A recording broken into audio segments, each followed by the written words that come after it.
안녕하세요. 반갑습니다. 네, 드디어 이제 포커스 캠프가 시작이 됐습니다. 자, 오늘은 여러분하고 이제 포커스 캠프 첫날입니다. 우선 총정리 시간을 가지신다고 보시면 되겠습니다. 오늘 이제 차별화 아이템, 공통 아이템 이게 아니고 오늘은 이론적인 정규반 교재 첫날부터 해서 9강까지 했던 내용을 오늘 그대로 이제 정리를 한다고 보시면 되겠습니다. 그걸 이제 요약한 거를 중요한 것만 좀 추렸습니다. 추리니까 한 300페이지가 넘네요. 더 빼려고 하다가 안 했습니다. 그래서 이 자료는 학원에 이제 업로드가 돼 있습니다. 그러니까 여러분들은 이미 있는 자료를 이제 좀 축약한 거니까요. 여러분들이 이제 그 문제에 대한 흐름이나 이런 것들을 다시 한번 되짚어 보는 시간을 좀 가지도록 하겠습니다. 오늘 이제 마지막 이제 138회 핵심 총정리 시간이라고 보시면 되겠습니다. 그래서 이제 산업안전보건법부터 보호, 그 다음에 이제 안전보건규칙, 그 다음에 이제 건축토목, 굴착공사, 콘크리트 이렇게 핵심 아이템으로 갑니다. 자, 이제 남은 시간이 이제 얼마 안 남았습니다. 이제 그렇죠? 이제는 여러분들이 선택과 집중을 해야 된다 그러죠. 이맘때 되면 선택과 집중을 해야 된다. 선택, 집중. 자, 어떤 걸 선택을 해야 되나요? 나올 만한 걸 선택해야죠. 선택과 집중이라고 합니다. 되게 중요한 얘기죠. 그렇죠? 그럼 어떤 게 나올 건지를 여러분이 알 수가 있나요? 모릅니다. 저도 모르고요. 그렇지만 가능성에 대한 부분은 충분히 압니다. 그렇죠? 어떤 것들이 좀 더 나올 가능성이 있다. 예를 들어서 최근 여러분들이 사고로 인한 중대재해로 인한 이슈가 됐던 문제들, 그 다음에 정책적인 부분, 특히 137회가 이제 정책적인 문제가 유난히 많이 출제는 됐지만 그건 하나의 이제 특이한 케이스라고 보시면 되겠고요. 그런 부분들, 그렇죠. 그래서 이제 선택과 집중에 대한 부분이 이제 되게 중요하다라고 이제 말씀을 드리겠습니다. 자, 그 다음에 이제 남은 기간 다 물어보시죠. 어떻게 공부해야 되느냐를 이제 많이 이제 물어보시고 계십니다. 이제는 이제 쓰는 거는 여러분들이 특히 이제 포캠 하시는 분들은 일주일에 한 번씩 이제 여러분들이 와서 이제 답안을 씁니다. 그러면 그 시험장에 들어간다고 생각하고 매주 시험을 보신다고 생각을 하시면 될 것 같아요. 매주 시험을 보신다고 생각을 하고 한 주 동안 그 시험을 위한 대비, 그렇죠? 그러면 어떤 거죠? 키워드 위주입니다. 핵심 키워드. 키워드가 여러분들이 답안에 들어가 있어야 된다는 얘기죠. 채점자가 볼 수 있게끔, 그렇죠? 볼 수 있게끔. 키워드가 채점자가 못 보면 의미가 없습니다. 아무리 내가. 그래서 자기 만족이 아니라 누구? 채점자가 볼 수 있는 답안을 만드셔야 된다라는 거예요. 채점자. 물론 그 답안 안에는 출제자의 의도가 들어가 있어야 되죠. 그렇죠? 출제자의 의도에 맞는, 그 다음에 채점자가 보기 좋은 답안이 좋은 답안이다. 그래서 여러분들이 이제 착각하시는 분들이 있어요. 내용을 잘 쓰고 하는 게 좋은 답안이 아닙니다. 내용이 아무리 좋다 하더라도 채점자가 볼 수 있는 그런 답안 구성이 돼 있지 않으면 의미가 없습니다. 절대 합격을 할 수가 없다라는 얘기예요. 그게 기술사라는 얘기입니다. 그래서 그렇기 때문에 답안 구성에 대해서 여러분들이 마지막 다시 한번 여러분들이 살펴보자. 자, 특히 이제 공부가 많이 되신 분들은, 그렇죠? 오히려 초심으로 돌아가서 그걸 다듬을 필요가 있다. 그래서 채점자가 이 키워드를, 이 문제에 대한 키워드를 볼 수 있게끔. 그래서 어떻게 되죠? 대제목에, 그 다음에 내용에, 그 다음에 여백에. 자, 이 순서를 여러분이 지켜주셔야 돼요. 이제 간혹 중요한 거를 여백에다가 표시하는 경우가 있습니다. 그렇죠? 자, 그러면 가장 중요한 게 뭐죠? 대제목과 중제목 내용입니다. 여백이 아니라. 여백은 어떻게 활용해야 되죠? 여러분들이 시간 관리가 되면 여러분들이 여백을 채우는 겁니다. 처음부터 채워나가는 게 아니고요. 그렇죠? 그렇기 때문에 중요한 거는 분명히 대제목과 내용의 키워드가 나타나 있어야 된다. 자, 그 다음에 시간 관리가 되면 그 다음에 여백을 채워나가는 겁니다. 근데 이게 순서가 바뀌면 어떻게 되죠? 여백에 다 채우고 실제 한 문제를 못 푸는 경우가 발생이 된다라는 얘기죠. 시간 관리가 안 돼서.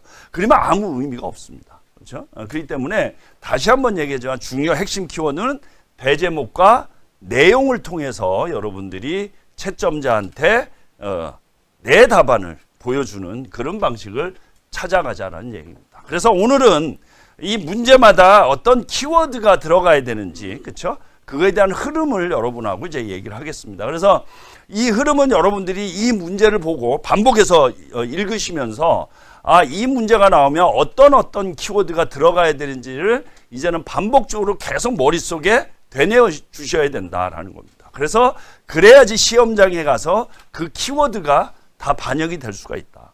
그렇죠? 그래서 그런 부분을 연습하는 시간을 가지시면 되겠습니다. 오늘 이제 편하게, 그렇죠? 편하게 저쪽으로 가시면 돼요. 편하게 여러분들이 다시 한번 키워드를 생각하시면서 하시면 됩니다. 이렇게. 그래서 이제 정규반에 나와 있는 자료를 정리를 했다라고 보시면 되겠습니다. 자, 가장 기본적인, 그렇죠? 산업안전보건법상의 정부의 책무와 사업주의 의무에 대한 부분을 다시 한번 좀 집어넣습니다. 자, 뭐냐면 최근 이제 올해 발생한 작년이죠. 25년도 발생한 상당히 많은 중대재해들이 있었습니다. 특히 25년도 같은 경우는 이러한 중대재해에서 특히 정부에서 이러한 중대재해 감축을 위한 노력들을 지금 많이 하고 있고, 그 다음에 건설안전특별법이라든지 이게 이제 올해 제정이 되려고 지금 준비를 하고 있는 단계입니다. 그렇기 때문에 그러한 부분에 대한 핵심 키워드를 답안에 반영을 하자라는 겁니다. 기본으로. 그래서 이제 우리 특히 정부의 책무와 사업주의 의무 부분이 반영이 돼 있습니다. 그 중에 이제 뭐 우리가 산업안전보건법의 목적, 중대재해처벌법 이것도 예전에 한 번 이제 출제가 된 적이 있습니다. 이제 그런 부분을 한번 살펴보시고 특히 가장 기본적인, 그렇죠? 사업주의 의무와 관련된 부분, 이 부분을 좀 더 내 답안에 어떻게 표현할지. 그래서 이 사업주의 의무라 그러면 사업주의 의무, 그 다음에 사업주의 뒤에 하겠지만 안전조치, 보건조치, 그렇죠? 거기에 또 이제 최근 폭염과 한파에 대한 개념이 들어가 있다라는 거. 이런 부분을 계속 머릿속에 좀 생각을 하자라는 겁니다. 또 기본이 이제 사업주의 의무 쓰시면 돼요. 어떻게 되죠? 답안에 쓰시면 됩니다. 거푸집 동바리 작업에서의 사업주 의무. 이렇게 답안을 쓰시면 돼요. 물론 이제 여러분이 문제에 있어서 사업주의 의무라고 나오면 이 세 가지를 써야죠. 기본적으로. 그렇죠? 예방에 대한 기준 준수와 근로자의 피로, 스트레스, 쾌적한 환경, 그 다음에 정보 제공하는 이거지만 여러분들이 답안에 쓸 때는 밀폐 공간에서의 사업주 의무에서 사업주에 대한 조치사항을 답안에 쓰시면 되는 겁니다. 그래서 이 키워드 자체가 어떻게 보면 여러분들이 되게 중요한 키워드라는 얘기입니다. 그렇죠? 그냥 안전보건 대책도 있지만, 그렇죠? 안전보건 대책이라도 서술이 되지만 이거 대신 키워드를 사업주의 의무라고 답안을 써주시면 되는 거예요. 그렇죠? 이것도 대책이라는 겁니다. 뭐 법에서 안전보건 규칙이 됐던 이거에 대한. 그래서 이런 키워드의 변화도 되게 어떻게 보면 중요하다라는 거죠. 그렇죠? 대책으로 쓰는 거하고 사업주의 의무가 뭐 틀리나요? 틀리지 않죠. 왜? 산업안전보건법은 사업주가 해야 되는 그러한 의무사항에 대한 내용, 조치사항에 대한 부분이 들어가 있기 때문에 그렇습니다. 그렇죠? 그래서 이러한 키워드의 변화가 어떻게 보면 여러분들이 그동안 이제 답안 썼던 매일 안전, 보건 대책 이런 거보다 채점자가 훨씬 더 중요하게 볼 수가 있다라는 겁니다. 그래서 이 사업주의 의무사항을 제가 이제 넣습니다. 자, 그 다음에 이제 기본적인 거죠. 요즘에 이제 뭐 중대재해처벌법은 기본적이니까. 그래서 산업안전보건법과 중대재해처벌법의 어떤 비교, 그렇죠?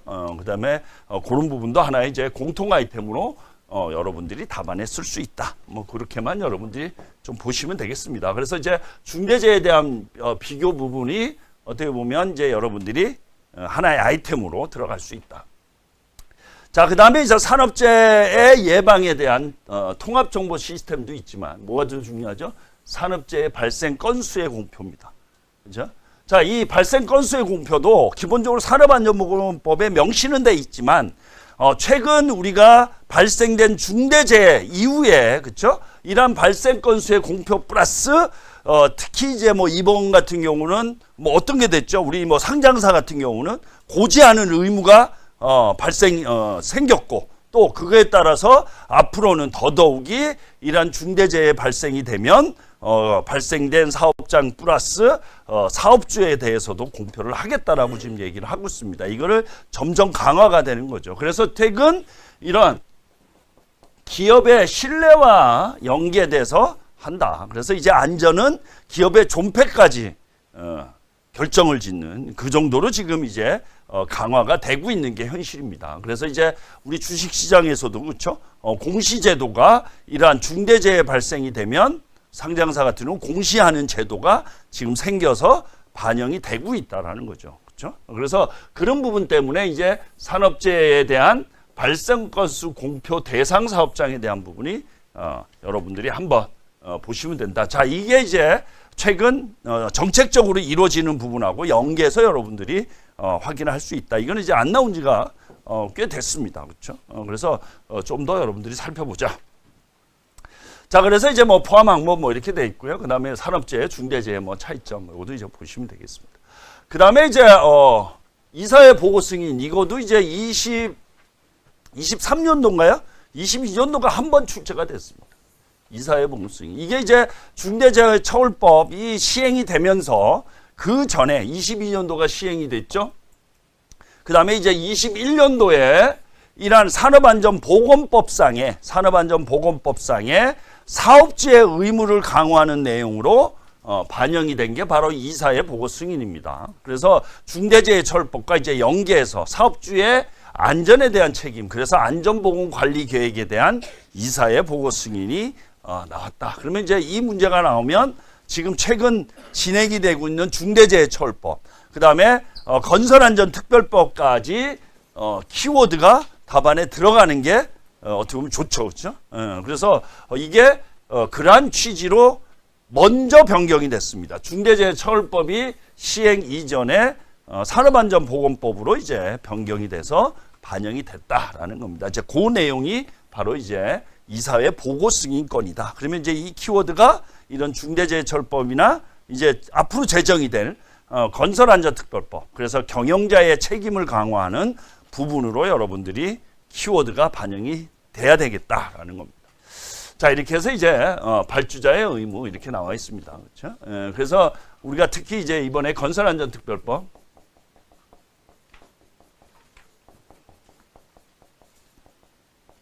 그래서 이거는 여러분이 너무 자주 써도 안 돼요.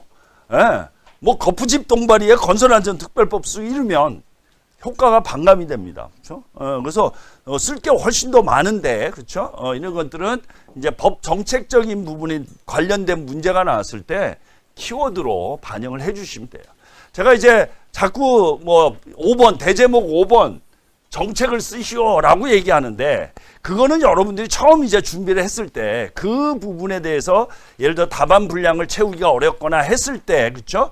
가는 거고 내가 좀 공부가 어느 정도 된다라면 이런 키워드는 어디에 쓰는 게 나아? 차라리 여백에 시간이 될 때 여백에다 써주는 게 훨씬 더 효과적이라는 얘기입니다. 그렇죠? 그래서 내용에는 좀 더 문제 중심으로 쓰고 그 다음에 여백에 이러한 법적인 키워드를 답안에 써주는 거가 어쩌면 채점자가 훨씬 더 좋아하는 답안일 수도 있다라는 겁니다. 그런 부분을 한번 보시면 되고요. 그 다음에 이제 결국에는 중대재해처벌법과 연계해서 그렇죠? 답안이 반영이 돼야 된다. 이런 문제는 그렇게 보시면 되겠습니다. 자, 그 다음에 안전보건관리 책임자, 그 다음에 관리감독자입니다. 특히 이제 관리감독자를 보셔야 되죠, 그렇죠? 안전보건관리 책임자, 그래서 안전보건 총괄 책임자하고 연계해서 이제 보는데 이 문제는 그렇게 많이 출제가 되지는 않습니다. 근데 뭐가 중요하죠? 관리감독자의 업무가 중요하다라는 겁니다. 자, 그래서 관리감독자의 업무가 기본적으로 유해위험 방지 업무, 위험 방지 업무, 뒤에 이제 또 규칙에서 나오겠지만 또 뭐가 있죠? 작업 전 점검입니다.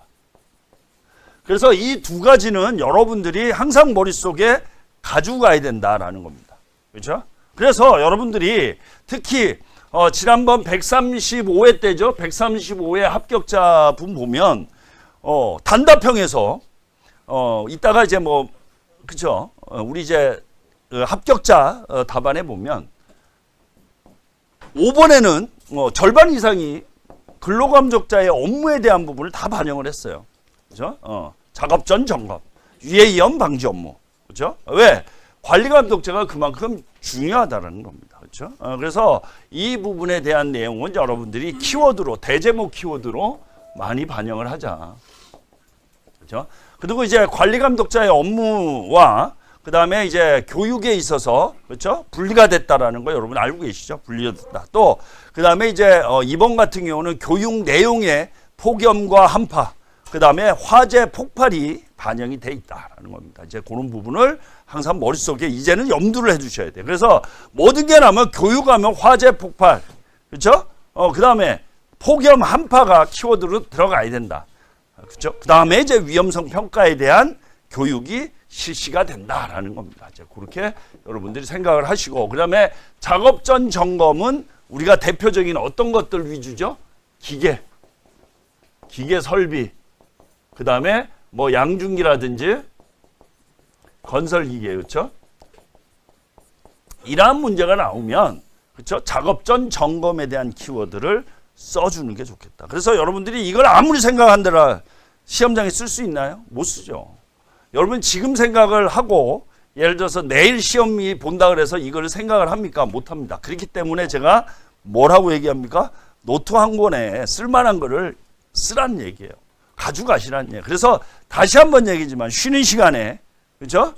그런 걸 보고 그 다음 시간에 내가 뭘 쓸 건지를 분명히 정하셔야 된다라는 겁니다. 내가 공부를 많이 했다고 시험장 가서 그게 다 생각이 나나요? 절대 안 난다라는 거죠. 그래서 제가 거듭 강조하는 시험 시작 전 10분입니다. 10분. 이 10분이 여러분들이 생각하는 거 이상의 효과가 나온다. 그렇죠? 이 10분 동안 여러분들이 이것만 생각을 하면 시험장 가서 쓸 수 있죠. 10분 전에 내가 봤던 건데. 그죠? 근데 지금 아무리 달달달 외운들 시험장 가서 생각을 안 하면 아무 무의미합니다. 활용이 안 되면. 그죠? 그래서 여러분들 다시 한번 얘기하지만 이제는 내가 시험장 가서 쓸 거를 이제 준비해라. 그렇죠? 몇 개를. 그래서 시험 전에 내가 요거는 내가 반영을 해야지 라고 이제 나름 전략이 필요한 거죠. 그렇죠? 그 중에 이제 대표적인 게 관리감독자에 대한 내용이다라는 겁니다. 그 부분. 그래서 관리감독자의 물리적 업무 있지만 교육에 대한 부분, 그렇죠? 화재 폭발과 폭염 한파에 대한 부분, 그 다음에 이제 위험성 평가에 대한 부분이 반영이 됐다. 작년에 반영이 됐으니까요, 그렇죠? 이제 그렇게 여러분 보시면 되고, 자 안전관리자는 이제 뭐 출제가 안 됩니다, 그렇죠? 그 전에 출제된 게 이러한 증원 교체 임명 사유에 대한 부분이 이제 출제가 된 바가 있습니다. 그래서 이제 선임 기준이라든지 이런 부분이 이제 계속 이제 바뀌어 오긴 했지만 실질적으로 이제 출제되지는 않았다. 그래서 좀 더 살펴보시고 안전관리자의 증원 임명 교체 사유, 그렇죠? 이 부분들. 그래서 안전관리자가 출제가 되면 이런 부분들이 나와야 된다. 기본적으로 배치 기준이 있을 거고요. 그 다음에 증원 교체 임명 사유에 대한 부분, 그 다음에 이제 안전관리 업무입니다. 자, 업무는 어떤 업무죠? 보자, 지도, 조언입니다. 보자, 지도, 조언. 이 키워드만 반영이 되면 된다라는 겁니다. 그렇죠? 이 키워드. 그래서 그렇게 여러분들이 생각을 하시면 되겠다. 그 다음에 증원 임명 교체 사유. 그래서 왜 교체가 되느냐. 그렇죠? 기본적으로 재율이 2배 이상인 경우. 그렇죠? 그 다음에 연간 2건 이상. 그런데 전제가 있습니다. 뭐죠? 전년 사망사고 발인율이 평균치보다 낮았을 경우는 예외 조항으로 두고 있다. 그렇죠? 그 다음에 이제 본인이, 그렇죠? 본인이 안전관리자가, 그렇죠? 질병이나 이러한 걸로 업무를 못 보는 경우, 3개월 이상 직무가 불가능할 때. 그 다음에 이제 화학적 인자로 인한 직업성 질병, 3명 이상. 근데 이게 이제 또 중요합니다. 무슨 인자? 화학적 인자입니다. 그렇죠? 화학적 인자. 우리가 이제 뭐 기술사에는 뭐 크게 이제, 그거 하지 않지만 이런 부분이 있다. 자, 그래서 이제 자격할 때는 이제 끝났습니다. 25년 12월 31일로. 자, 그 다음에 산업안전보건위원회가 있습니다. 이것도 이제 노사협의체하고 한번 출제가 됐죠. 바로 얼마 전에. 그 다음에 이제 지금 한 1년, 2년 가까이 출제가 안 됐습니다. 산업안전보건위원회는 의결사항에 대한 부분이 중요하게 다뤄진다. 의결사항. 자, 이 의결사항이 뭐하고 연계가 돼 있나요? 안전관리, 안전보건관리 책임자, 그렇죠?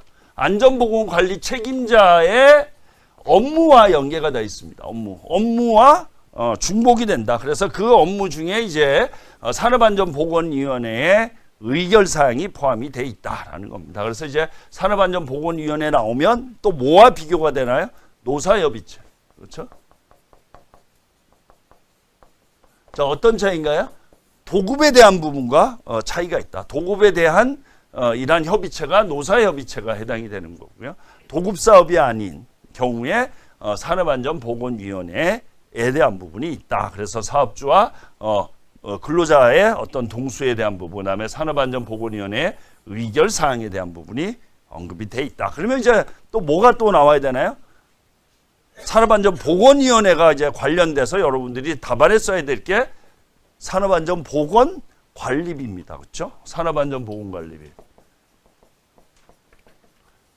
보건관리비가 어떻게 됐죠? 15% 의결된 사항에 대해서는 15%로 반영을 하게끔 안전보건관리비의 사용 항목에 포함이 돼 있다라는 겁니다. 그런 부분과 이제 연계해서 여러분들이 머릿속에 가져가자라는 겁니다. 자, 그다음에 이제 뭐 운영, 뭐 회의 이런 부분들이 있는데 이제 특히 그 부분을 여러분들이 머릿속에 염두를 해주시면 돼요. 그다음에 이제 뭐 산업안전보건위원회, 노사협의체에 대한 부분 연계해서 그래서 한 번씩 이렇게 출제가 됐습니다. 그렇죠? 연속으로. 그래서 1년에 2번이 출제된 적이 있어요. 한 번은 노사협의체가 출제가 되고 그 다음 회차에 안전보건위원회가 출제가 됐습니다. 작년, 재작년인가요? 출제가 됐다. 이렇게 이제 보시면 되겠습니다. 그거 자료니까 살펴보시면 되고요. 자, 이제 교육입니다. 안전보건 교육. 자, 안전보건 교육하면 이제 머릿속에 뭐 떠올라야 되죠?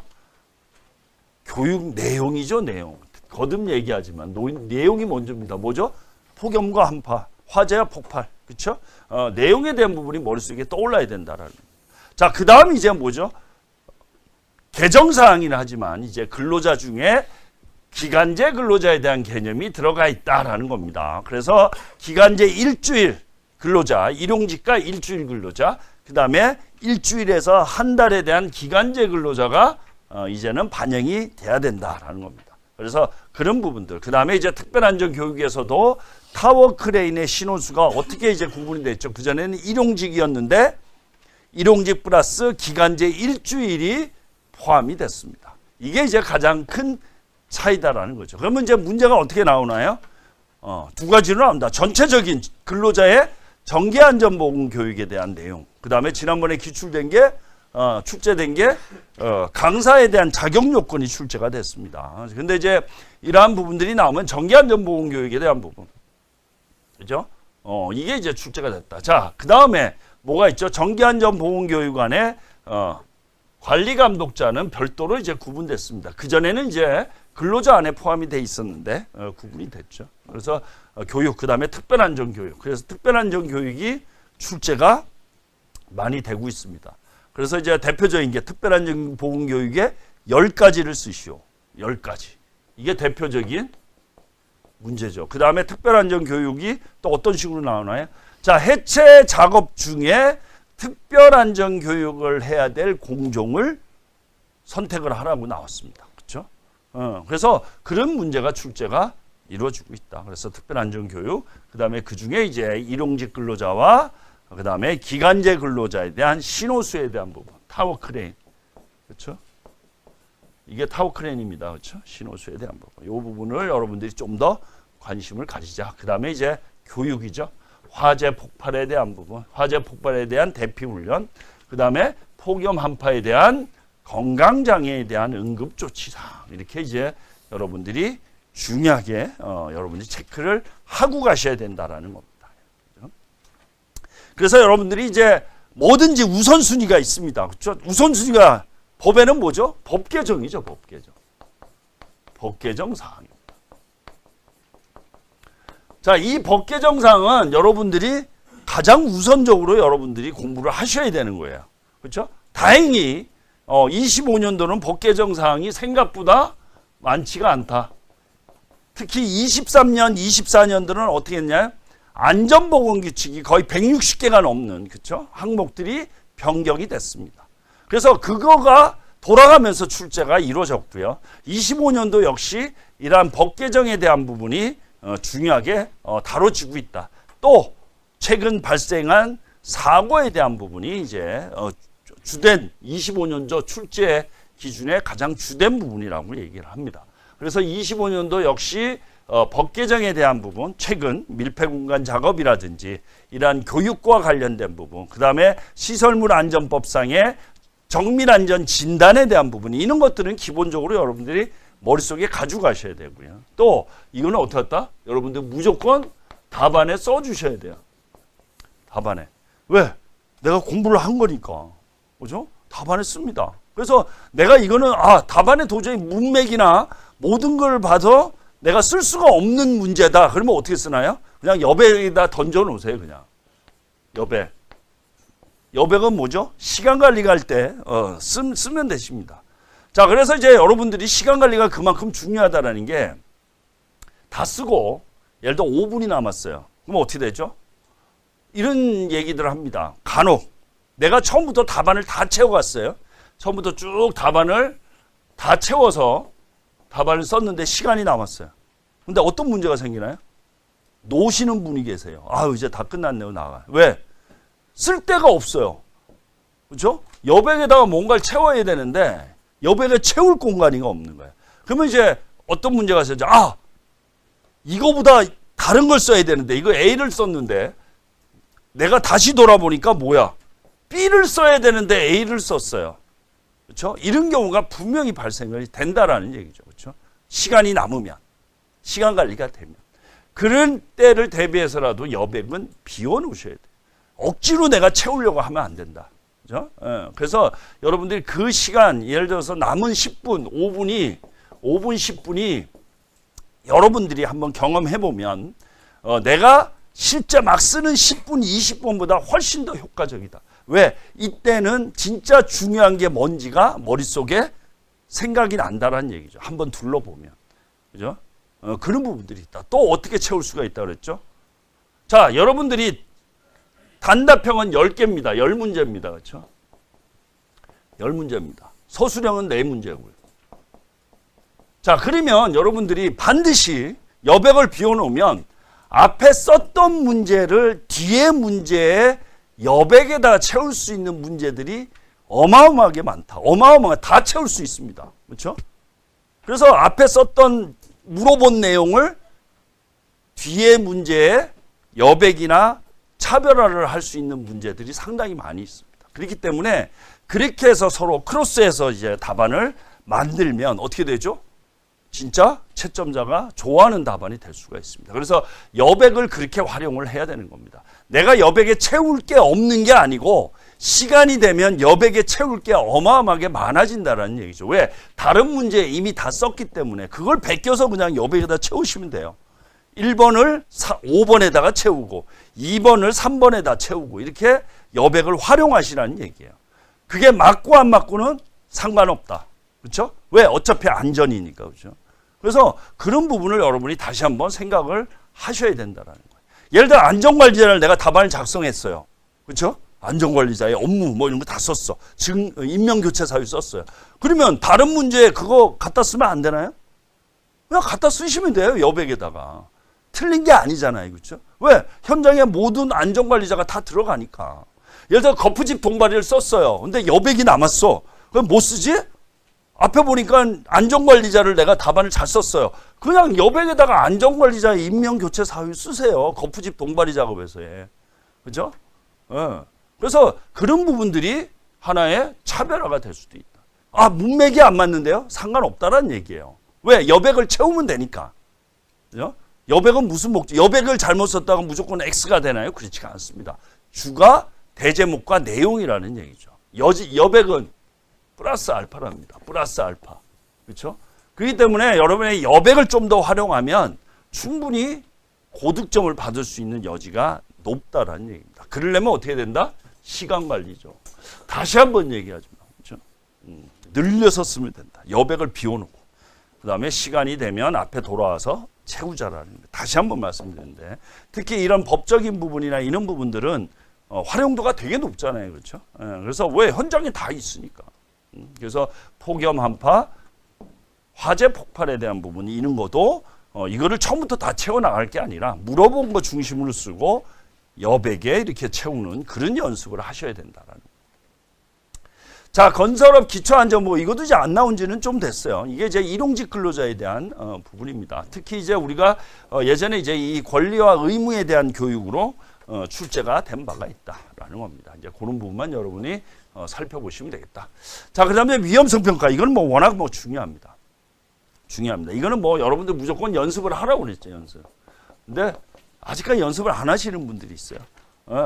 그러니까 요즘에는 이제 갑자기 위험성 평가 제가 워낙 강조를 많이 했는데 별로 안 하니까 또 흐지부지 됐어요. 그렇죠? 안 됩니다. 위험성 평가는. 위험성 평가는 왜 쓰라고 그랬죠? 첫 번째가 중요하니까 쓰는 것도 안 돼. 첫 번째가 시간 관리입니다. 시간 관리. 그래서 여러분들이 위험성 평가의 절차를 세로 가로로 제가 연습을 하라고 그랬잖아요. 그렇죠? 그래서 그걸 이제 활용한다. 예를 들어서 내가 1번, 2번, 3번 세 문제를 썼는데 시간이 없어요. 시간이 없어. 어떻게 해야 돼요? 위험성 평가 길게 해야죠. 세로로. 그 다음에 여백에다 채운다. 그렇게 가라는 얘기입니다. 그죠? 그래서 연습을 해 주셔야 되고 반드시 절차. 그 다음에 뭐가 있죠? 그 다음에 가로, 세로. 가로, 세로로 절차로 연습을 한다. 그 다음에 위험성 평가 표. 그렇죠? 이거도 제가 뭐라 그랬죠? 표만 그리지 말자고 그랬잖아요. 근데 아직까지 표만 그리신 분이 있어요. 끝까지. 뭐죠? 표를 그린 다음에 뭐 한다? 그거와 관련된 강조서술을 하자 그랬습니다. 강조서술. 다시 한번 얘기하지만. 그렇죠? 그래서 위험성 평가 표 안에 예를 들어서 추락에 대한 떨어짐 재해가 가장 중요한 위험 요인으로 돼 있다 그러면 거기에 대책을 쓰지만 밑에 이러한 위험성 평가표에 나와 있는 가장 위험 요인이 많은 거에 대한 강조 서술을 하자. 이게 몇 줄? 두세 줄만 해줘도 된다라는 거죠. 그렇죠? 근데 이걸 안 하는 경우가 절반 이상은 안 해요. 끝까지. 그렇죠? 끝까지 얼마나 저를 보려고 하세요. 그렇죠? 중요합니다. 이게 했느냐 안 했느냐가 채점자가 봤을 때는 훨씬 더 좋다라는 얘기예요. 그게 왜 그럴까요? 자, 기본적으로 우리가 이제 3페이지는 현장 냄새라고 얘기하죠. 현장 냄새. 제가 현장 냄새라고 얘기합니다. 자, 현장 냄새라는 게 어떤 거죠? 그냥 이론만 쓰면 그게 현장 냄새인가요? 현장명만 쓰면 현장 냄새인가요? 그게 아니죠. 그렇죠? 실제 현장에서 어떻게 이루어졌는지를 채점자한테 어필을 하라는 얘기입니다. 자, 그러려면 그런 것들이 필요하다. 개선사항. 그렇죠? 이런 부분들이 우리 현장이 이렇게 했다. 그래서 사례화가 아닙니다. 우리 시공 쪽에는 제가 사례라를 여러분들 쓰는 거를 제가 첨삭할 때 사례라고 쓰면 가급적이면 쓰지 말라고 그래요. X합니다. 대제목의 사례는 쓰는 게 아닌 게 아니고 안 쓰는 게 좋다라는 얘기입니다. 굳이 사례라고 쓸 필요가 없어요. 우리 시공 사례는 기본적으로 우리 시공기술서나 여기는 내가 어떻게 시공했는지 시공 경험에 대한 부분을 쓴다고 하지만 안전은 뭐죠? 방지예요, 방지. 그렇죠? 그래서 재발 방지 방안이 아니라 뭐죠? 안전관리 대책을 쓰는 거고 앞에서 또 얘기한 사업주의 의무사항을 쓰라는 얘기지 사례라고 안 쓰셔도 압니다. 그렇죠? 그래서 현장에 대한 냄새가 바로 그런 부분이다라는 거죠. 그렇죠? 그래서 그런 거. 그래서 이제 우리 현장에 어떻게 했다라는 내용을 써주는 게 좋다. 그래서 위험성 평가표도 그렇게 활용을 하시라는 얘기입니다. 다시 한번 말씀드리지만 그래서 그런 부분을 채점자가 그렇죠? 아, 이분은 진짜 해본 사람이구나라고 느끼게끔 표기를 한번 하라는 얘기입니다. 자, 그래서 이제 위험성 평가에 대한 부분은 이제 워낙 중요한 부분이니까 여러분들이 이제 간다. 그러면 이제 위험성 평가에서 어떤 문제가 나올지는 몰라요. 근데 어떻게 하죠? 다 써야죠. 다 써야 됩니다. 자, 절차만 물어본다고 절차만 쓰면 점수를 주나요? 안 준다고 얘기했죠. 기본적으로 위험성 평가 방법, 시기, 절차. 그 다음에 근로자 참여에 대한. 그렇죠? 이런 부분. 그래서 시기와 같은 경우는 어떤 거죠? 기본부도 최초 수시 정기평가가 있지만 가장 중요한 상시평가를 강조를 하라고 그랬습니다. 심지어는 제가 뭐라 그랬죠? 똑같이 한 줄씩 쓰면 이게 강조가 되나요? 안 된다고 얘기했잖아요. 왜? 상시평가가 중요한데. 그래서 한 줄로 썼으면 중요한 거는 두 줄, 세 줄을 쓰라는 얘기입니다. 왜? 이거는 중요하니까. 그렇죠? 그래서 여러분들이 우리 정보 우리 교육 자료나 이런 거 보면 어떻게 되죠? 중요한 거는 박스를 치거나 중요한 거는 글씨를 키우거나 중요한 거는 색상을 바꿔서 강조를 합니다. 굵게 하든지. 그러니까 여러분은 그렇게 하셔야죠. 근데 그렇다고 중요하다고 여러분들이 막 강조해서 몇 번을 이렇게 쓰면 되나요? 안 되잖아요. 그렇죠? 그러면 가장 좋은 건 뭐다? 분량을 늘리는 게 가장 좋다. 그러니까 혹은 이제 간혹 여러분들이 중요하다고 뭐 방법을 진하게 쓴 거나 이런 거는 하시면 안 돼요. 자칫 잘못하면 빵점 맞습니다. 그렇죠? 요즘에는 표시가 되기 때문에. 그렇기 때문에 여러분들이 좀 더 하려면 어떻게 분량을 늘리는 거예요. 그 다음에 이제 우리 합격자 중에 0점 맞으신 분들 제가 샘플로 보여드렸죠. 아이러니하게 작년에 다 합격하셨어요. 작년에 빵점을 맞으신 두 분이 합격을 하셨어요. 그렇죠? 그 다음 해체. 자, 그 대표적인 게 뭐죠? 내 임의대로 바꾼다라는 얘기죠. 또 한 분은 표시를 했대요. 앞에다가. 뭐 동그라미인지 뭔지. 예? 그래서 본인이 해놓고도 좀 찝찝한 거야. 야, 이건 내가 괜히 했나? 근데 역시나 어떻게 했죠? 0점을 맞았어요. 그러면 의미가 없어요. 자, 그분들은 그 전에 합격할 수 있었는데 이것 때문에 떨어진 거예요. 굳이 그럴 필요 없다. 내가 강조하려고 막 앞에다가 무슨 표시라고 별표를 치고 이런 거는 안 하는 게 가장 좋다. 그렇죠? 그거는 누구냐에 따라서 틀립니다. 그렇죠? 왜? 채점은 객관적인 것보다 주관적인 부분이 더 강하니까. 자, 앞으로 모르겠습니다. AI가 채점한다면 얘가 틀리죠. 오히려 더 그거 할 수도 있죠. 규격에 맞는. 그래서 지금 제가 이제 정규반 강의 때 말씀을 드렸죠. 그렇죠? 2026년 27년부터는 우리 출제 기준이 새롭게 이제 나온다라는 거죠. 그래서 지금 한 출제 기준이 그대로 나올 수도 있지만 최근 이제 공단에서 발표한 거 보면 AI와 관련된 여러 가지 이제 내용들이 언급이 되고 있습니다. 그렇기 때문에 바뀐다고 얘기했죠. 또 그다음 바뀔 가능성이 높다. 또 뭐가 있었죠? 기술사의 어떤 자격에 대한 부분을 얘기를 하고 있습니다. 자격, 그렇죠? 자격을 줄이겠다. 왜? 젊은 사람들이 우리 기술 쪽으로 너무 안 오기 때문에 유입이 안 돼서 그런 부분에서라도 자격을 완화하겠다고 지금 검토를 하고 있는 게 현실입니다. 그렇죠? 그렇기 때문에 여러분 다시 말씀드리지만 뭔가 내가 이제 나타내려고 할 필요 없다. 그래서 여러분이 굳이 안 그래도 채점자는 다 압니다. 그렇죠? 알기 때문에 굳이 그러실 필요는 없어요. 예전에는 파란색으로 쓰신 분들 있죠. 아주 예전에. 그렇죠? 그전에는 뭐 볼펜에 대한 색상이 그렇게 의미가 없었어요. 그래서 파란색으로 썼어요. 그래서 몇 분은 내가 하도 떨어지니까 파란색으로 썼어요. 그렇다고 잘 쓰느냐? 그것도 아니죠. 그렇죠? 지금은 파란색이 금지가 돼 있지만 그런 적도 있었다라는. 자, 그래서 위험성 평가 절차에 대한 부분, 그렇죠? 이런 부분들이 이제 중요하게 나오고 있다. 그다음에 상시 평가 제도, 일 단위, 주간 단위, 월 단위의 상시 평가에 대한 부분을 언급을 해 주셔야 되겠다. 그래서 위험성 평가는 여러분들이 좀 더 강조를 하셔야 돼요. 자, 그리고 이게 나왔네요. 그렇죠? 그전 작년 재작년만 해도 뭐죠? 3대 재유형 8대 위험 요인이었어요. 자, 올해는 뭐다? 5대 중대재해 12대 핵심 안전수칙 이렇게 이제 변경이 됐습니다. 그렇죠?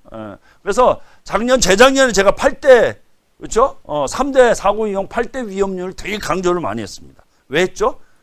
쓸 게 없으면 그거 쓰라고 그랬죠. 왜? 그 답안 채우기가 좋으니까. 근데 이것도 이제 중요하다. 그래서 떨어짐. 특히 이제 뭐 작년에는 이 추락과 관련된 정책이 시행이 됐습니다. 그래서 되고 있고요. 지금도 부딪힘, 끼임, 화재 폭발, 질식. 그래서 이제 보시면 특히 25년도가 밀폐 공간 작업에서의 질식제에 대한 이슈가 많았다라는 거죠. 그래서 인천의 사고, 그 다음에 서울에서의 맨홀 작업에서 사고, 그 다음에 포항의 가스 누출이나 이러한 부분에 대한 질식제, 이런 부분들이 워낙 많이 있었습니다. 그래서 질식제와 관련된 밀폐 공간 작업에서의 법 개정이 이루어졌다. 그렇죠? 그래서 이런 부분들이 중요하다. 그래서 여러분들이 이제 또 화재 폭발, 그렇죠? 교육 내용도 바뀌었습니다. 그래서 또 어떤 사고가 있었죠?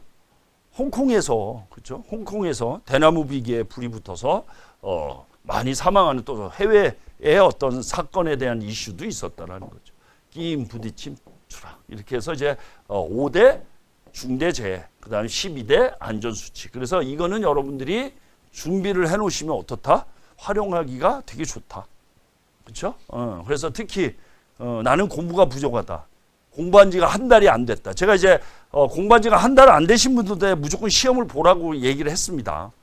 얘기했습니다. 또 어떤 분은 이번 주에 그 신청하시는 분이세요. 그래서 전화를 해서 어떤 신청을 할지 빈자리 접수하라 그랬어요. 빈자리 접수. 빈자리 접수. 이제는 가능하잖아요. 그렇죠? 그리고 시험 신청하고 절대 취소는 하지 마셔야 돼요. 하지 마세요. 바로 전날까지 그렇죠? 고민하다가 시험장에 가시면 돼요. 그렇죠? 그렇게 합격을 합니다. 자, 그래서 이제 12대 안전수칙에 대한 부분을 여러분들이 좀 더 살펴보자. 그래서 이것도 하나의 정리를 해놓으실 필요가 있다라는 겁니다. 자, 그 다음에 위험성 평가에 대해서 지난번에 출제한 근로자 참여 제도에 대한 부분, 이 부분까지 여러분들이 중대재해 처벌법, 그 위험성 평가에 대한 부분으로 좀 더 살펴보자라는 겁니다. 그렇죠? 그래서 우리 이제 핵심적인 이러한 평가 방법에 대한 부분, 그렇죠? 보시면 되겠습니다. 자, 그 다음에 안전표지의 종류 및 설치 기준. 이게 이제 한번 최근에 한번 출제가 된 적이 있죠. 작년 첫 번째 시험인가요? 한번 출제가 됐습니다. 근데 이제 특히 요즘에 이 색상에 대한 컬러에 대한 부분을 되게 강조를 많이 하고 있습니다. 강조를 많이 했다. 그래서 특히 이제 실내 작업에서의 그렇죠? 이러한 색채에 대한 개념, 안전에 대한 그렇죠? 이런 부분들이 되게 강조를 많이 하고 있다. 또 어떤 게 여러분들이 이거는 하나의 예로 들 수가 있나요?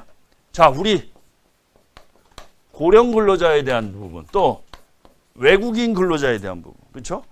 그래서 어떤 언어에 대한 어떤 문제가 이러한 색상이나 이러한 표지에 따라서 충분히 전달이 될 수가 있다는 얘기입니다. 그래서 그런 부분으로 여러분들이 역으로 활용을 하시면 돼요. 자, 우리 현장에서 이러한 위험 표지에 대한 부분, 또 위험 표지가 어떻게 되죠? 도색이 가능합니다. 그렇죠? 여기에 있나요? 자, 실제 꼭 표지만 되는 게 아니고 실제 그게 되지 않는 곳에서는 도색을 통해서 위험 표지를 대신 안전 표지를 대신할 수가 있습니다. 그렇기 때문에 여러분들이 이러한 부분을 통해서 이러한 외국인 근로자나 고령 근로자는 뭐 시각적인 부분도 있을 수 있죠, 그렇죠? 그래서 그런 부분에 대한 표지를 만든다, 모국어로 작성을 한다라는 겁니다. 그래서 이런 부분을 여러분들이 활용을 해서 그렇죠?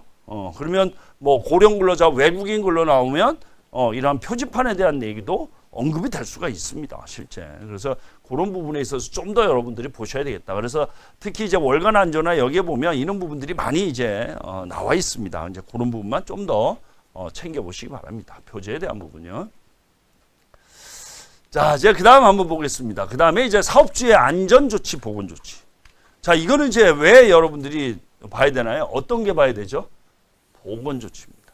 자, 보건조치 안에 뭐가 포함이 됐나요? 여기에 보시면 폭음 한파에 대한 장시간 작업에 따른 건강장애가 어디에 포함됐나요?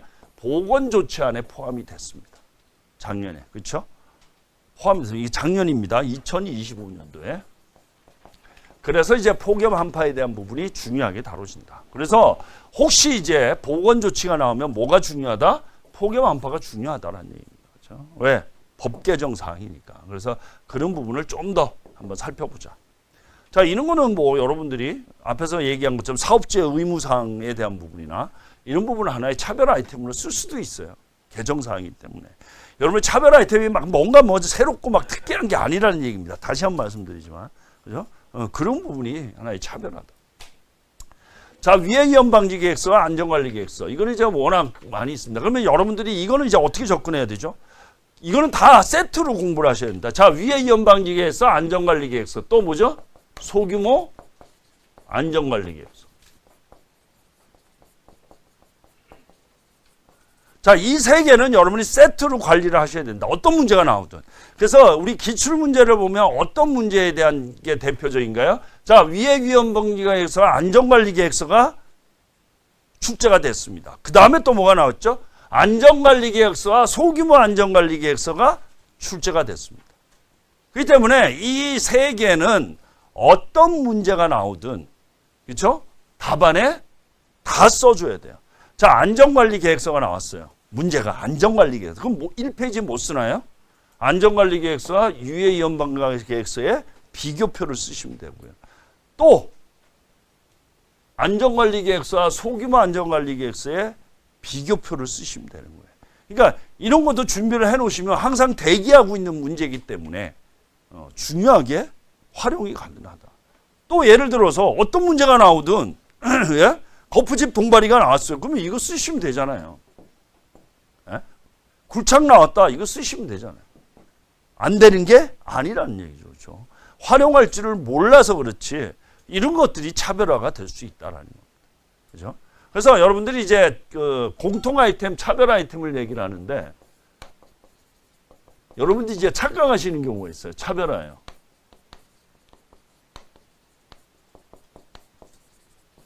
자, 이거를 강조하는 사람은 언제 강조하죠? 처음 공부하시는 분들. 그분들은 내가 답안을 쓸 게 없어요. 그렇죠?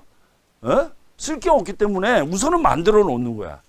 저 중요한 거로. 그래서 위험성 평가에 대한 부분 만들어 놓고 관리 감독자의 업무에 대한 유해위험 방지 업무 이런 거 만들어 놓고 또 법적 검토 사항, 사전 조사 및 작업 이런 걸 만들어 놓는 거예요. 그렇죠?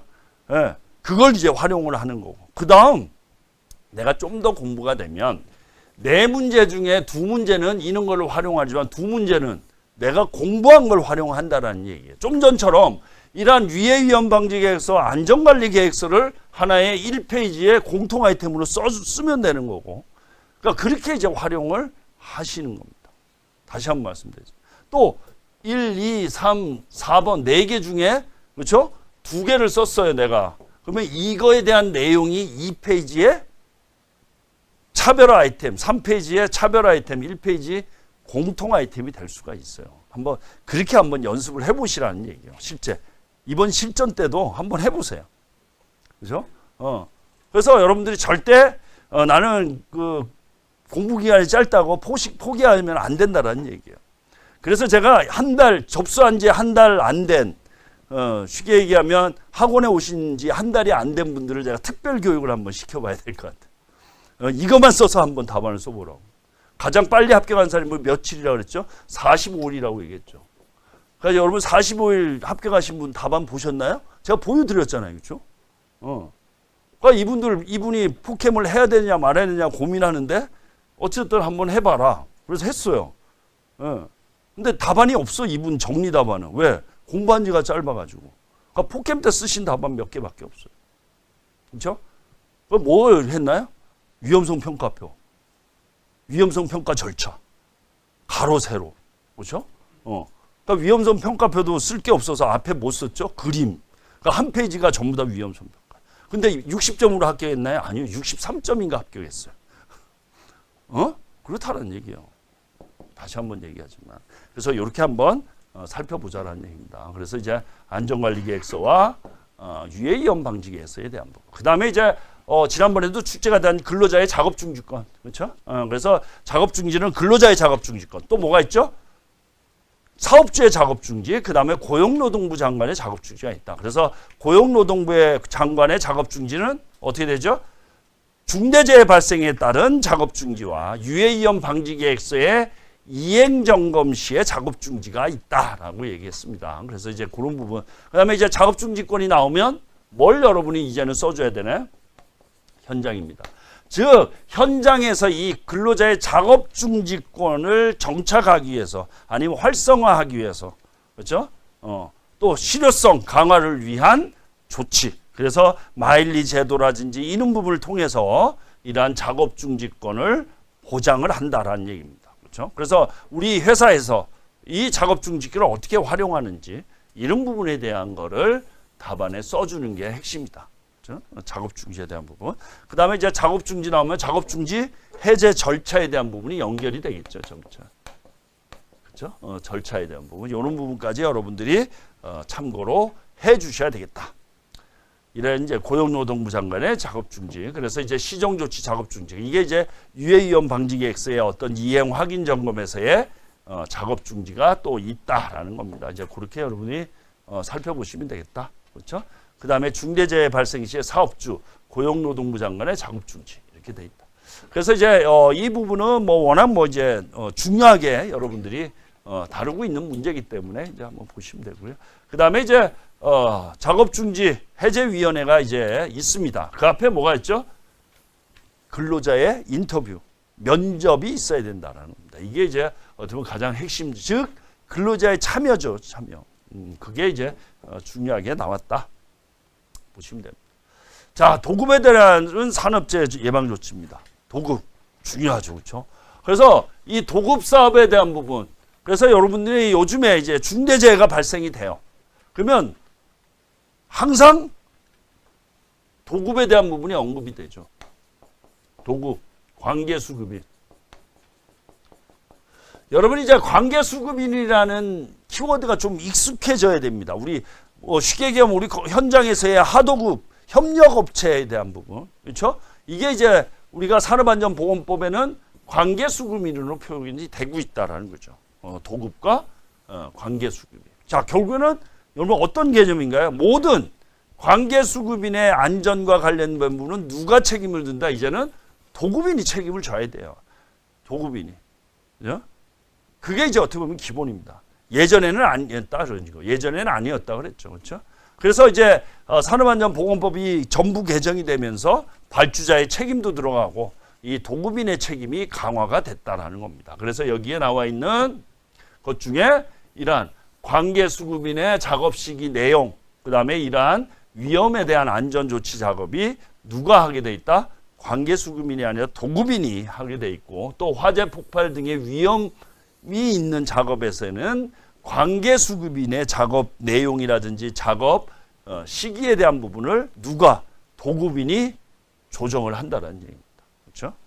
그 다음에 이제 이 도급인의 기본적으로 산업재해 예방 조치가 안전보건 총괄 책임자, 그렇죠? 선임이 가장 어떻게 보면 첫 번째 업무다라는 겁니다. 이제 그런 부분이 도급에 대한 부분을 중요하게 다뤄진다. 그래서 도급에 대한 문제가 이제 실제 또 출제가 되기 시작을 했습니다. 그래서 한번 살펴보시면 되겠고요. 그 다음에 발주자의 산업재해 예방 조치. 그렇죠? 중요합니다. 여러분 보셔야 돼요. 그리고 1년에 한 번씩은 출제가 된다. 자, 기본적으로 발주자의 산업재해 예방 조치가 언제부터죠? 계획 단계부터 설계 시공 단계에 대한 부분, 이 개념이 이제 기본적으로 들어갑니다. 그렇죠? 그래서 기본안전보건대장, 설계안전보건대장, 그 다음에 공사안전보건대장이 들어간다. 그래서 이 표는 여러분들이 준비를 하셔야 된다는 겁니다. 그렇죠? 들어간다. 그 다음 뭐가 또 중요하죠? 자, 이 안전보건대장의 적정성 검토를 해야 된다. 누가 하죠? 여러분들이 하셔야 돼요. 누가? 안전보건 전문가. 여기 표시는 안 됐네. 그죠? 이 적정성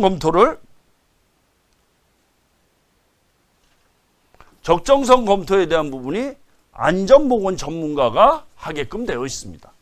여기 있을 텐데요.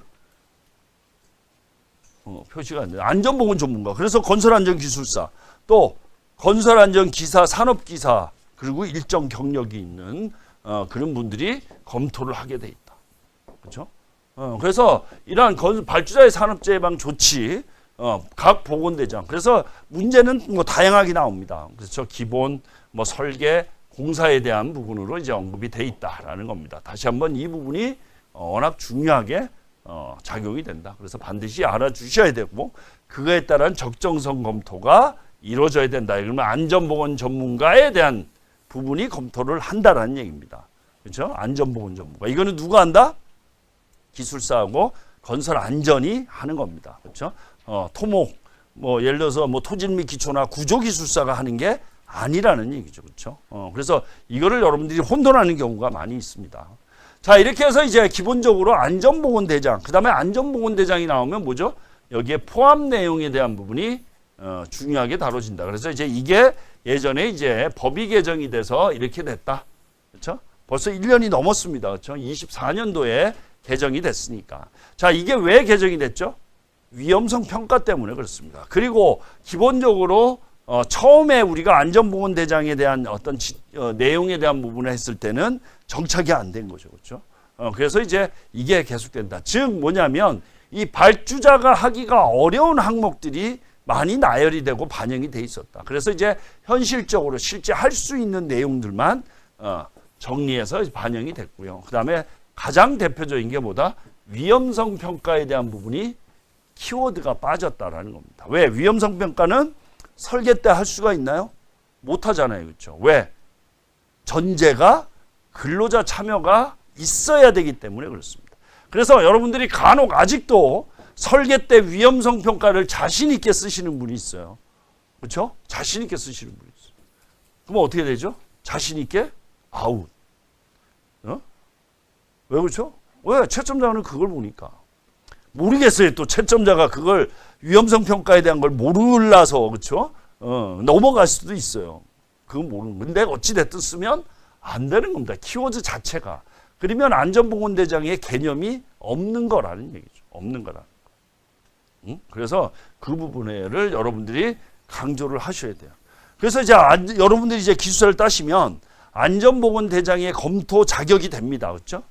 우리 이제 건설안전 기사도 마찬가지입니다. 근데 실제 그걸 받아서 해보시면 설계하시는 분들이나 이런 개념이 없으신 분들이 생각보다 많아요. 제가 말씀을 드리잖아요. 그렇죠? 옛날 걸로 이거를 열심히 작성해서 이렇게 검토해 주세요 라고 오시는 경우가 생각보다 많습니다. 아닐 것 같지만. 여러분은 안전을 하고 계시는지 모르지만. 그렇죠? 근데 여러분 여기 이제 발주자에 계시는 분들이 있어요. 근데 실제 발주하시는 분들이 이걸 알고 있나요? 어떻게 이걸 다 공부하죠? 공부 못합니다. 그렇죠? 예. 그래서 그런 거를 자칫 잘못하면 그렇죠? 옛날 걸로 작성하는 경우가 생각보다 많다라는 얘기예요. 왜? 워낙 법이 많이 개정이 되니까. 그렇죠? 그거 어떻게 담당자 일일이 다 챙기나요? 그렇죠? 못 챙깁니다. 그래서 특히 한번 이런 부분들은 좀 더 관심을 가져주셔야 된다. 실제 이제 문제에 출제가 되고 있습니다. 그렇죠? 내용에 대한 부분. 자, 안전보건조정자. 이것도 이제 출제 안 된 지가 1년이 넘었습니다. 안전보건조정자. 자, 도급과 관련된 거죠. 2개 이상의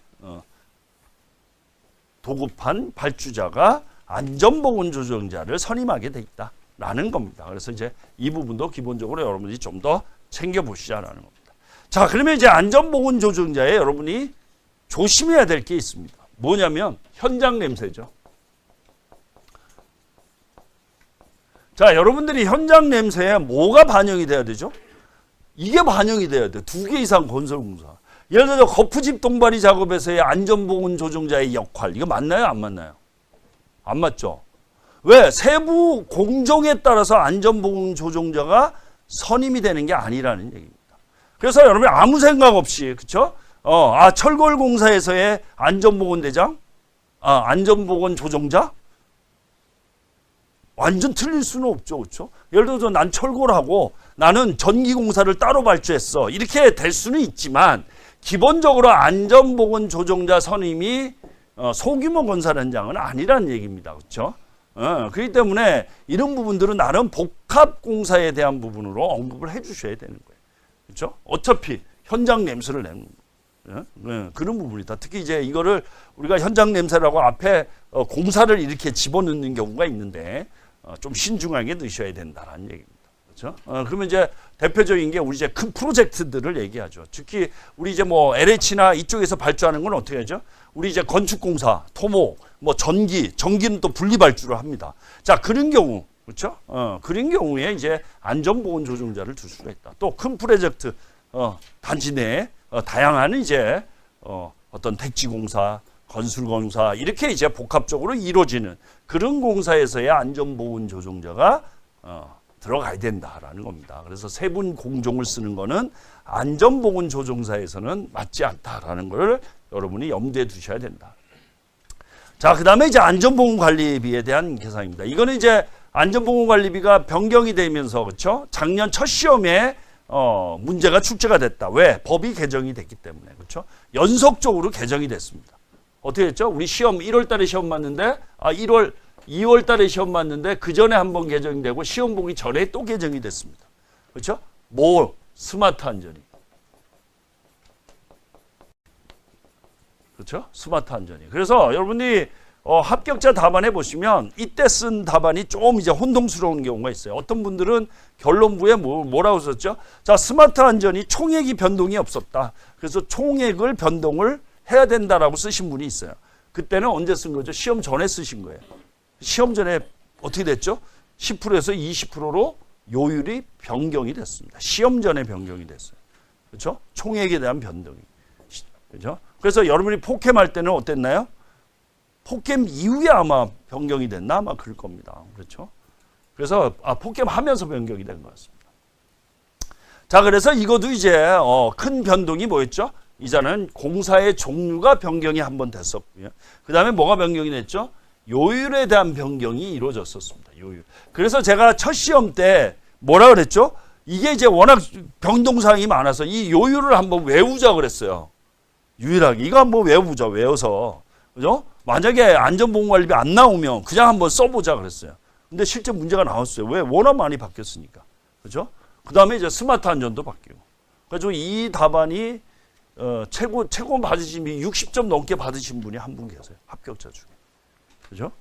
거기에 보면 3페이지는 법으로 다 도배를 했어요. 그래서 스마트 안전에 대한 요율이 바뀌고 이거에 대한 것도 바뀌고 이것도 바뀌고 다 바뀌었다 이렇게 썼는데 60점이 넘으셨어요.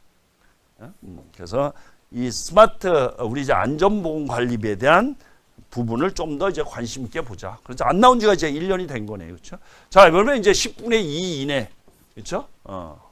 가 이제 변경이 됐고 그다음에 앞에서 얘기한 안전보건위원회의 결정 내용이 10%에서 15% 이내로 변경이 됐다라는 얘기입니다. 그래서 이제 이러한 산업안전보건관리비에 대한 사용 기준에 대한 부분을 한번 살펴보자라는 겁니다. 자, 그런 부분을 보시면 되고 그다음에 이제 뭐 안전관리비도 연결돼 있고요. 자, 그다음에 이제 안전인증 대상 기계 및 보호구입니다. 기계 및 보호. 자, 이것도 이제 출제가 안 된 지는 꽤 됐어요. 그렇기 때문에 여러분들 한번 살펴보고 여러분들이 이제 이 문제가 나왔다 그러면 우선 이제 뭐 기계에 대한 부분은 뭐죠? 기계 또는 가설제라고도 나옵니다. 그렇죠? 자, 이런 부분이 나오면 여러분들이 이제 가설제나 이게 나오면 재사용 가설기자재 기자재에 대한 부분, 이런 부분으로 여러분이 이제 연결해서 좀 써주시면 되겠다. 특히 이제 기계와 보호가 실제 문제가 출제된 바가 있다. 뭐 이렇게 이제 한번 보시면 되고요. 그 다음에 이제 뭐 안전인증과 자율안전인증에 대한 부분이 이렇게 출제가 됐습니다. 안전인증 대상, 그 다음에 자율안전 이렇게 돼 있다. 자, 그 다음에 이제 물질안전보건자료입니다. 이것도 이제 출제가 잘 안 돼요. 이게 이제 화공이나 이쪽에 좀 더 이제 그래서 그런지 출제가 안 된 지가 좀 됐습니다. 그렇죠? 물질안전보건자료. 자, 여기에 이제 기본적으로 여러분이 다 알고 있는 게 작성 항목에 대한 부분, 교육 내용. 그 다음에 이제 중요한 게 뭐죠? 게시입니다. 게시. 이거는 이제 게시에 대한 부분이 중요하게 여러분들이 답안을 써주셔야 돼요. 그러니까 이제 보통 보면 이 게시를 안 써주는 게 있어요. 자, 게시는 뭐죠? 근로자 쉽게 볼 수 있는 장소. 이게 중요하다라는 얘기입니다. 그렇죠? 그래서 여러분들이 여기에 나온 작성 항목, 교육 이거는 여러분들이 다 알고 계시는데 이 게시를 안 쓰시는 경우가 의외로 많다. 그렇죠? 이 게시가 중요하죠. 아무리 작성 항목하고 교육은 잘 돼 있던들 현장에서 그렇죠? 게시가 안 돼 있고 하면 의미가 없는 거죠. 그렇죠? 근데 어디 게시한다? 쉽게 볼 수 있는 거죠. 그래서 이게 중요하다는 얘기입니다. 실제. 그렇죠? 왜? 다른 분들은 다 잘 써요. 이거는 그러니까 참 재미있게 이런 것들은 뭐 너무 잘 써. 잘 썼는데 점수가 안 나와요. 왜? 이거죠. 이거. 어떻게 보면 이거는 외우지 않아도 되는 거잖아요. 어떻게 가장 기본적인 거예요. 그렇죠? 가장 기본적인 건 안 쓰고 열심히 외워야 될 것만 열심히 씁니다. 그렇죠? 그러면 기본 점수 이상은 못 받는다. 오히려 그것도 잘 주는 거죠. 그 정도 주면. 그래서 이 부분이 여러분들이 특히 챙겨야 될 부분이다. 그렇죠? 게시에 대한 부분. 이제 그렇게 한번 여러분들이 보시면 됩니다. 그 다음에 이제 물질안전 보건 자료를 해야 되는 공정. 자, 콘크리트 타설 있죠? 우리가 뭐 양생제라든지, 그렇죠? 급결제나 뭐 이런 부분들. 그래서 이런 부분도 물질안전 보건 자료 안에 포함이 되어 있는 부분들이다. 이제 그렇게 여러분들이 챙겨보시면 되겠다. 그 다음에 이제 작업환경 측정 대상 사업. 이거는 이제 뭐 중요하죠. 그렇죠? 그래서 특히 이제 뭐 터널. 우리가 이제 작업환경, 터널. 그렇죠? 그 다음에 이제 작업환경 하면 우리 대표적인 게 소음, 진동에 대한 부분, 그 다음에 이제 분진에 대한 부분. 그렇죠? 또 우리가 이제 뭐 근골격계 질환이라든지 이러한 보건 관리와 관련된 부분. 그렇죠? 이런 부분이 이제 작업환경 측정 대상이고 대책에 해당이 된다. 그래서 이것도 이제 여러분이 현장과 관련된 부분을 써줘야 됩니다. 자, 그 다음에 이제 어떤 근로자? 고령 근로자. 그렇죠? 여성 근로자, 고령 근로자. 뭐 외국인 근로자도 될 수도 있습니다. 그래서 그런 부분을 좀 더 여러분들이 연계해서 현장과 관련된 부분. 그렇죠? 밀폐 공간 작업에서의 내용. 그러면 이제 이 측정에 여러분의 차별화를 최근 뭐라 그랬죠? 밀폐 공간, 법계 정상 이런 것들을 하나의 차별화로 써주시면 돼요. 그렇죠? 그래서 여러분들 대제목을 잡으시면 되죠. 이 작업환경 측정을 해야 되는 매몰 작업에서의, 그렇죠? 터널 작업에서의 이러한 내용을 답안에 써주는 것도 하나의 차별화가 될 수가 있다. 그래서 이제 그런 부분을 좀 더 살펴보시면 되고요. 그 다음에 이제 기본적인 유해 인자, 화학, 물리적. 앞에서 이제 화학적인 부분을 한번 얘기했었죠. 물리적, 분진 뭐 이렇게 돼 있다. 한번 살펴보자. 측정 환경. 이것도 이제 여러분이 어떻게 보면 그 공통 아이템으로 활용을 하면 되게 유용하게 써먹을 수 있다 그랬죠. 그렇죠? 그래서 이번에 이제 뭐 지난번에도 출제는 되긴 했지만 밀폐 공간 작업이라든지 터널 작업. 그다음에 기타 이제 우리 안전 보건에 대한 부분으로 여러분들이 활용이 가능하다. 그래서 한번 만들어 보시기 바랍니다. 그래서 이제 개선 대책 뭐 이렇게 이제 언급이 돼 있습니다. 그렇죠? 자, 근로자의 휴게 시설에 대한 부분. 자, 이것도 이제 안 나온 지는 됐지만 무조건 알고 가셔야 돼요. 자, 폭염 한파 나오면 뭐 쓰여져요? 휴게 시설이죠. 그죠? 폭염 한파 휴게 시설에 들어가야 됩니다. 자, 그리고 어떤 작업이든 휴게 시설에 대한 부분. 특히 어떤 문제가 나왔을 때 우리가 건설 안전 관리론. 자, 대표적인 게 피로에 대한 부분, 휴먼 에러에 대한 부분, 이런 부분들이죠. 그렇죠? 자, 그런 문제가 나오면 휴게시설을 써주시면 된다. 그러면 휴게시설에 대한 운영에 대한 부분이 현장 운영에 대한 부분을 현장 냄새로 바꿔줘야 된다. 즉, 우리가 고령 근로자에 대한 휴게시설 운영. 자, 폭염에서의 휴게시설 운영, 한파에서의 휴게시설 운영. 그렇죠? 이런 부분에 대한 차별화를 해줄 수가 있다. 우리 현장에. 그렇죠? 그래서 최근 이제 문제 나온 게